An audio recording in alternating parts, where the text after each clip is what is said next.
What's up, y'all? It's your boy eBay Fight Predictions in the building. We got some breaking news. Some bangers just got announced. I was sleeping and I heard them, but yeah, man. Let's get to it. Derrick Lewis versus Chris Daukaus on December 18th, 2021. I think that's the Jose Aldo Rob Font card, which is looking pretty spicy, man. Yeah, no, that's not. That's December 4th. Never mind. So December 18th. So they might be a main event. Yeah, they are a main event. So this might go 5 rounds. So that's interesting. Um, no, it might. It will go 5 rounds. I guess I'll give some early predictions and where I'm leaning towards. I mean, I know Derrick Lewis is coming off that loss to Cyril Gahn, but Cyril Gahn is, I mean, one of a kind, man. And I look at when I hear guys talk about the new age heavyweights that are coming up, like it's only really three guys, right? They talk about Chris Daukaus, Tom Aspinall, and Cyril, and obviously Cyril is above those two I just named. But I think Tom Aspinall is more where Cyril's going. Chris Daukaus, I'm not too, like I've picked him in all his fights, and I was impressed when he beat Shamil, but these guys are old, man, and Shamil was doing good. I felt like he exposed Daukaus basically in his ability to have output, in certain situations, in boxing situations. His jab and his lead hook, his check hook was actually giving Daukaus problems. And now, obviously, Daukaus, he made the proper reads and figured them out. But Derrick Lewis is, I mean, an athletic beast. I've always stuck by Derrick. This is a dangerous matchup for him.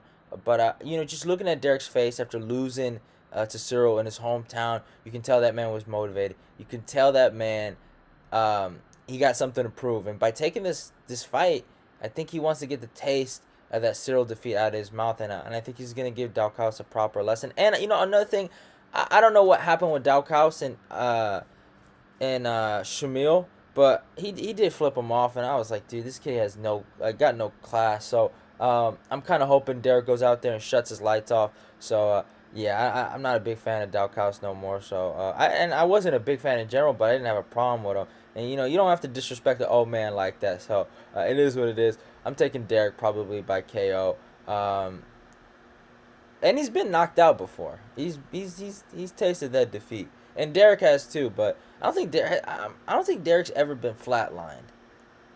So that's also another thing I gotta you gotta put into perspective. But yeah, I got Derrick going into this one. And yeah, next fight for breaking news. Really big fight announcement for the bantamweight interim title. Petr Yan versus Cory Sandhagen at UFC 267 in Abu Dhabi. This is gonna be a great fucking fight. I love this fight. At the same time, the drama surrounding it. Aljamain Sterling. I mean, dude. Oh man. Oh man. I mean, the storyline of this division. I know a lot of people think this is killing the bantamweight division. I don't think it's killing it yet. Not yet. If it was killing it, you would start seeing like contenders like lose hype and steam. But I think these other guys in the top five are rising, right? Now, if Aljamain goes out there and ends up beating the winner of this, then yeah, you might say he might have killed the. I don't know how he would, but it might have killed the division. But it hasn't killed it yet, in my opinion, because Aldo versus Rob Font just got announced. Cory versus Jan just got announced. These guys got hype. These guys got steam, and people respect them more than they respect the champ. So I don't think he's killing the division. I think he's enhancing the division. It's looking great. Marab just made number 6.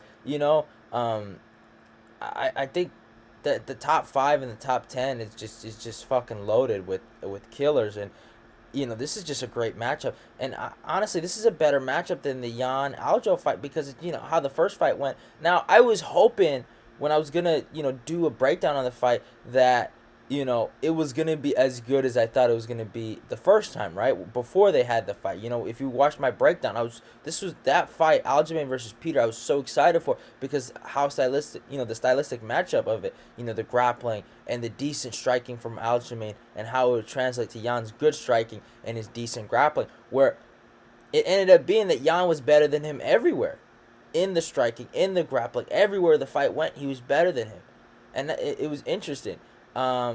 With this fight, with Jan and Cory, it's completely different because in the rematch with Jan and Aljamain, it just seemed like Aljamain was just gonna go out there and lose, and I was hoping it was gonna be competitive, and they were gonna give us the fight that we were supposed to have, but you never know. Like he just is, and the first fight was just he beat his ass, y'all. Like I'm sorry, but he beat the shit out of that dude.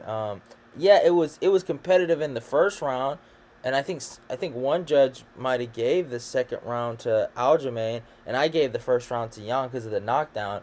But it is what it is. I don't want to talk too much about that Aljamain fight. But with the Cory fight, my point is that Cory can really win this fight.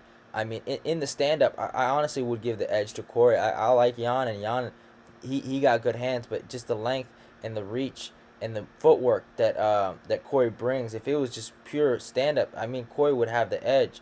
But I think Jan, he will wrestle in this matchup. I think he has to wrestle. He will at least clinch. He'll put pressure on Cory, and that's what he has to do, damn near, to win this fight. He's gonna have to put pressure. He's gonna have to wrestle. He's gonna have to take him down. Basically replicate what TJ was able to do. But I feel like TJ, and some people thought Cory even won that fight. So what Jan's gonna have to do is he's gonna have to do it better than TJ, and I think he can. Now Cory can really win this fight, but the simple fact with Cory, and why I've never been sold on him, even if you watch my my Cory TJ breakdown, you could tell I was scared because I had a good feeling TJ was gonna win that fight, because not necessarily because TJ's the best bantamweight in the world. It's just I don't see the killer instinct that Cory got. I'll never forget when he went on JRE and said he was scared of Aljamain before the fight. That one like stuck with me. Like I'll never forget that, yo. And I'm sorry, I'm not trying to hate on him, but I'll never forget him saying that. And when he's saying stuff like that, it's hard to respect it. It's just that's just my opinion, and it is what it is at the end of the day. But it showed. Like I just knew that you can't have a kid, a fucking hippie kill a snake, and that's just the simple fact of it. All right, we needed someone like Jan to take care of TJ, not Cory, and that's just the sad truth. Now, can Cory beat Jan? I really do think he can. I honestly do. I'm not gonna diss him there, but I just don't know if he has that killer instinct. And I know everyone's gonna say, well, he killed your boy Frankie and he killed Marlon, and I get that. He did do that, but I just don't know. I don't know about him. He looks like he still looks like he's in fucking middle school too. Like. But it is what it is. I gotta go with Jan. So my picks out of this breaking UFC news is Derrick and Jan. I gotta side with them. But it is what it is. Hope you guys enjoyed the video. Don't forget to follow me on my Instagram and my Twitter. If you're new, subscribe. Go click the notification button. Like, comment, share the video. Let's get this eBay Fight Prediction Nation growing. Love y'all and goodbye.